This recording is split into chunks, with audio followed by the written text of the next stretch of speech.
Hello everybody, Abed's brother here. And today we're going to take a look at the performance of some old PCs on Counter-Strike 2. Counter-Strike 2 is developed and published by Valve. It was released on September 27, 2023. It uses the Source 2 engine, uses the DirectX 11 and Vulkan APIs. And you can see the minimum requirements on screen right now. It says AMD GCN or NVIDIA Kepler. We're going to be testing both architectures today. First up is the A107870K with the FirePro W5100, which is a GCN2 architecture card. And I'm going to show you the settings here. We're at 1080p. And these settings are settings I looked online, and these seem to be the settings that most people use when they play the game, at least for competitive purposes. We're going to be showing a bit of the benchmark here, but as you're going to see, the benchmark is not very useful. And you're like, oh, this looks pretty fine actually. We got the fire effects, and we got smoke. And we're looking like we're in the mid to upper 60s, low 70s. I think we got an explosion right here. It'll take us to the upper 50s. Yeah, 56 FPS there, 53. And then we're back up, and you're like, oh, this is not looking too bad. This is probably pretty playable. But I don't know if it is the dust benchmark map being highly optimized, or if just this benchmark is a very highly optimized benchmark. A common theme that's going to resurface multiple times in today's video is CPU bottlenecking. And we're going to see right now how this actually fares in an actual game. Now, this is the nuke map. This is the most demanding part of the map that I could find. It's standing right at the end of that corridor and then running in. And you can see we dipped to 28 FPS. Now we're in the actual map, and we're hovering right around 30 FPS. I think we have some CPU bottlenecking going on here. Even though the A107870K is not maxed out, but you can see the GPU is kind of going 76%, 52%, 0, then 100%. It's fluctuating all over the place. That to me means that we are not at all getting the CPU performance we need to maintain a good steady frame rate. Could probably get a little bit more out of this GPU, out of the W5100, if we had a better CPU, but I don't think it would be much. And I know Valve said in their minimum requirements, they said GPU with 1 GB of VRAM, but you can see here we're using 3.2 gigs of VRAM. This is the Vulkan port. This is running FSR quality as well, so it is 1080p FSR quality. I don't really see performance improving that much with a better CPU, at least not on this setup. It's just very demanding. Test system 2, we're jumping to the Core i5-4590 and GTX 670. And the trick with this system was that the Vulkan port didn't actually launch properly. And unfortunately, I don't have video of that to show you. We are still running FSR quality for this. I was not recording when I experienced that problem. I just switched right over to the Windows version, running Proton Saric, and as you can see here, we're doing better. But again, the GTX 670 should be absolutely blasting past the W5100, and we're better. We're about 15 FPS better, but I mean, this is, you don't want to play a competitive shooter at 45 frames per second and stutters like that. Now, this is a bot match. This is not a real match, so real match could be even worse. Competitive shooters are the one genre where I'm like, no, 60 FPS minimum, and it needs to be smooth. And the 670 can't really do it. Wow, we dropped to 37 there. And you can see we are CPU bottlenecked. The 670 is capable of more, but it's hanging out around 60% utilization. It's definitely, 670 is definitely underperforming here. Now, I have not tested this on Windows, but I have no doubt that it would perform a lot better on Windows. The Vulkan driver, Linux, NVIDIA's Linux driver is just... When they say it's bad, this is what they're talking about. Everything functions. It's not that the NVIDIA driver is non-functional. It is functional. But you're seeing here something that should be getting around 90 FPS at these settings, I'd say, is way lower than that. In some cases, very far low. And you can see as well, again, I'm lucky that I have a 4 gig GTX 670 because we're using 3.6 gigabytes of VRAM. Oh, this is not a good matchup. I'm outnumbered.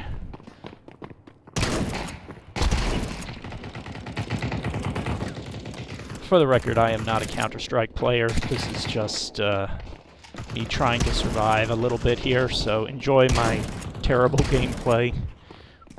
I'm sure you're all yelling at your screen, no, that's not the way to play Nuke. Almost certainly not. Test System 3, we have the FX-8320e with the Radeon R9 290, and you're probably thinking, wait, you've been talking about CPU bottlenecks a lot up to now. This is probably not going to be so good, right? On the settings, the only thing that's different here is that FSR is now off. So the previous two tests did have FSR quality enabled, and now we are not playing with any upscaling. Oh, that's a bad matchup. So it's fairly safe to assume the FX-8320e is bottlenecking the R9 290. And again, you might say, well, I'm seeing 100% here and there. Yes, you're seeing it... Wait, what? Oh. Gotcha. But you're seeing the usage jump all over the place, from 14 to 100 to 66. Yeah, we definitely have some CPU bottlenecking here. This is the best performance we've gotten so far, but the 290 is being held back for sure by... Oh, that was bad. By the FX-8320e. And Radeon again showing on Linux that they are more efficient with their VRAM management, because even with FSR disabled, we are using less VRAM than with the NVIDIA card. We're using 2.9 gigs of VRAM. So maybe you could get by with a R9 280, R9 280X, which only have 3 gigs of VRAM. You could probably do it. Not a very impressive showing here, in my opinion. You know, I definitely feel like... I was surprised this game was... Counter-Strike 2 was so CPU demanding. I played a bit of Counter-Strike back when it was the original Counter-Strike, and that game was very... it was CPU demanding, but it was comparatively well optimized. And my accuracy is terrible. You know, I remember I ran it on a A10 6800K, which was an APU with a terascale chip, and we dropped to 52 there. Yeah, we're definitely CPU bottleneck. That's kind of the theme of today's video, unfortunately. But the question was, okay, we accept we're CPU bottlenecked. How bottlenecked are we? And that was a question I decided to answer with our next test system, which is the Ryzen 5 5500, but I pulled out my R9 270X, which is a weaker GPU than the R9 290. And I think I'm running the same settings. Yes, FSR is off. So this is the same settings as the R9 290, which with the FX chip was dropping into the 50s. And here we are with the R9 270X. And we are in the mid-70s. Well, now we dropped to 60, but we're in the 70s indoors.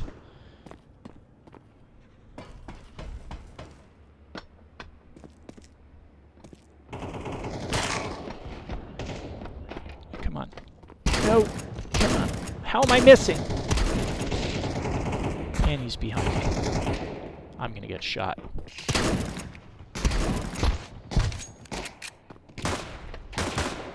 I don't know how I survived that. Anyway, R9 270X. Yeah. R9 270X definitely performing a lot better than the 290, but only because it's hooked up to a much newer CPU. Let's see how it... Oh no, he's spawning. And... oh no, I'm gonna die. Yeah. Still, definitely the best performance in that alleyway, coming out of that alleyway, but you can see for yourself, the CPU issue is quite pronounced in Counter-Strike 2. So the better CPU you have, the better it's going to go for you. It's that simple. This is easily the best performance of this whole test so far. I know the usage percentage, utilization of the 270X isn't working. That's a problem with MangoHUD, I believe. It just does not properly support these GCN1 GPUs because the AMD GPU driver is still classified as being in beta. Oh no. What? Oh. Yes. So it doesn't quite pick up all the statistics the way it should. Now that may change with the next kernel update. You can see we're running Arch 6.18.2, but with the 6.19 kernel, I don't know when that's going to drop, but that's supposedly going to roll support for GCN1 GPUs into the AMD GPU driver, so maybe then the statistics will work properly. But from the temperature, which is 71 degrees, I would say the GPU is fairly well utilized right now. I don't think we're bottlenecking it at all. And this is really, really good performance for a GPU this old. So, Counter-Strike 2, all about the CPU. And it's unfortunate that that's just... oh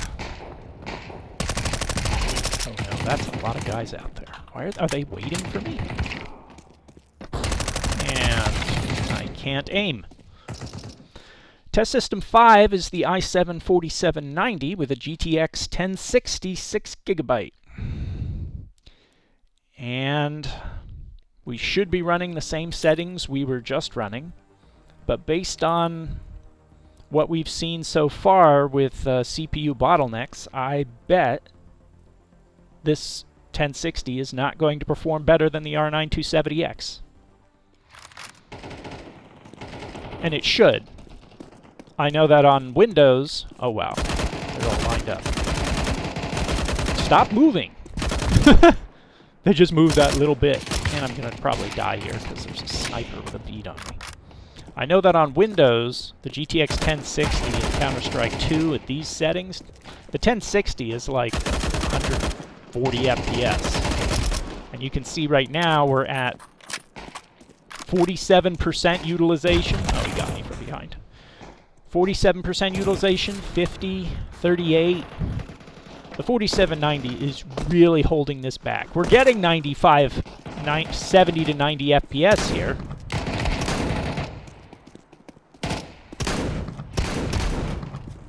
(70 to 90 FPS really, but the GPU is capable of a lot more.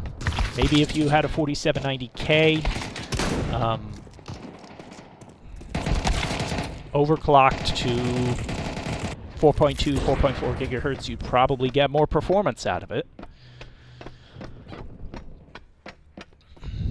But 4790K chips are actually a lot more expensive than a 4790. You can get a 4790 for like 30 to 40 bucks.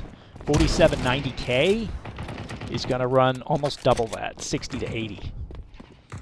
So if you're really talking about putting together a budget build, the chances of you winding up with, well, a 4790, I mean, you save a lot of money and you're just giving up a couple megahertz of frequency. But if your goal is to play Counter-Strike 2, might be worth the money getting the chip with the higher frequency. The problem is if you're going to spend $80 on a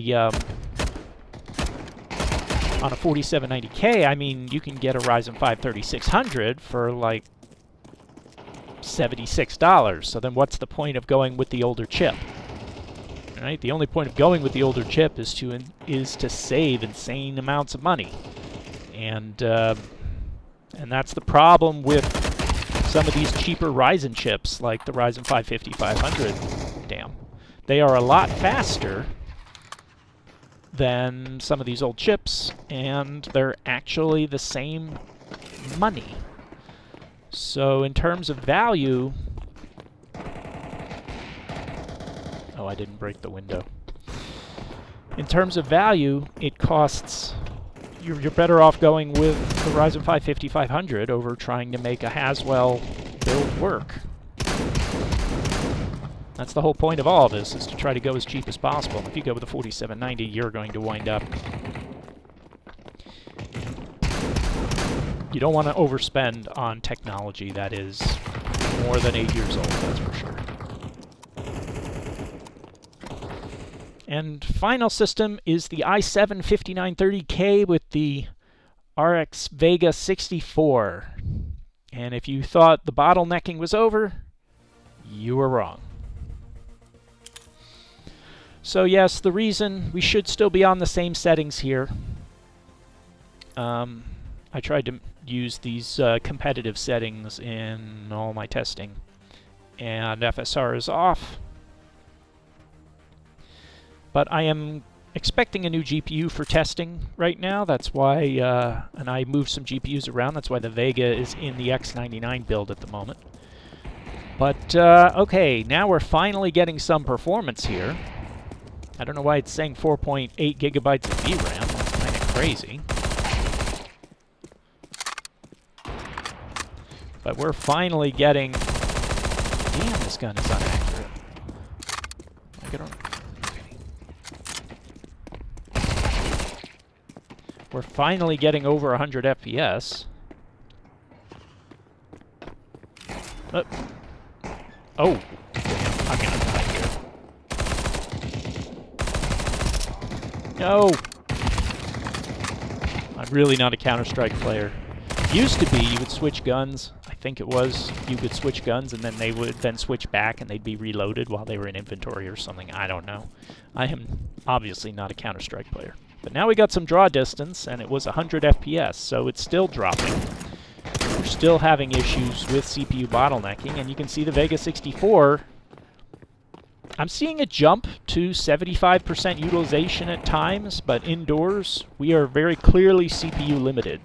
So, and the thing about the i7 5930K is that it is one of the highest clocked X99 chips out there. Yeah. One of the highest clocked X99 chips out there by default. You know, I am not overclocking it. It's at 3.5 gigahertz without being overclocked. Oh, let's see what we get here.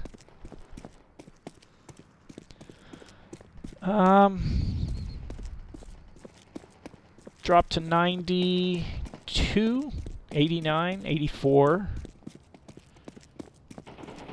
Now this is really about the CPU here. You got X99, you're going to be dipping into the low 80s at times, and then indoors you're going to be up a lot higher.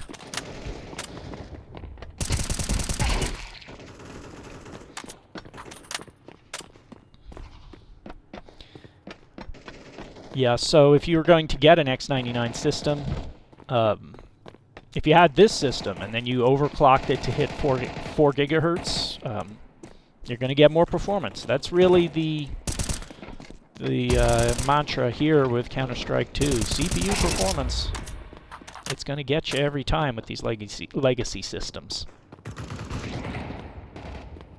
So yeah, if you're looking to build a system for Counter-Strike, even casual Counter-Strike, I wouldn't want to play Counter-Strike at less than 60 FPS. That's just, I mean, you can have fun with it, I guess, but it's just not going to be anything more than casual. And that's it. If you are looking to play Counter-Strike 2 on a cheap system made of old hardware, definitely look into getting a better CPU, because it's really going to affect your frame rate. And with the exception of the Kepler system, every version in this video was recorded using the native Linux port, the Vulkan port,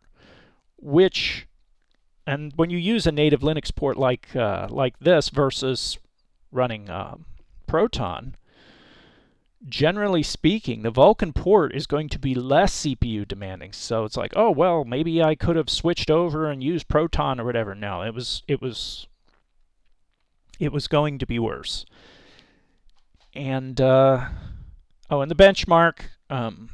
I know it's a community map and somebody put it together and they tried to make it demanding or whatever, but that is really not a good representation of actual gameplay in Counter-Strike. So, and that's unfortunate, because it would be great to have a properly reflective benchmark of this game. It would make testing it a lot faster, but there's no substitute for the actual gameplay, even if it's poor gameplay like mine.